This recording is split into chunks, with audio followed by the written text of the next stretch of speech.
বাড়ি এসে আমাকে ঘর লুটপাট করে নিয়ে গেছে, মোটরসাইকেল, স্বর্ণ, টাকা পয়সা যা কিছু ছিল, গরু বাছুর সব লুটপাট করে নিয়ে গেছে।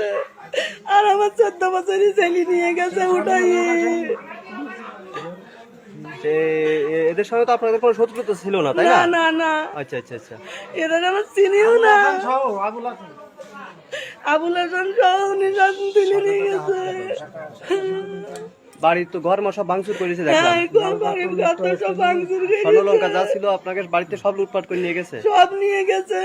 আচ্ছা আর ঠিক আছে। মারধর করেছে। হ্যাঁ মারধর করেছে। হ্যাঁ আর ইসলামে সই করে নিয়ে গেছে। খালি ইসলামে সই করে নিয়ে গেছে। আচ্ছা ঠিক আছে ঠিক আছে। মামা আপনি একটু বলেন, বলেন কি হয়েছে বলেন দিন। আমার ওই আমি বাড়ি গরুর খাবার দিচ্ছিলাম, মোটরসাইকেলে 10-12টা মোটরসাইকেলে আসি, ও আমাকে বাড়ি অ্যাটাক করে ফেলে। আমার এখানে চাইনিজ স্কুল দৌড়ি মারধর করি, ওইখানে সই কর আর বাড়ি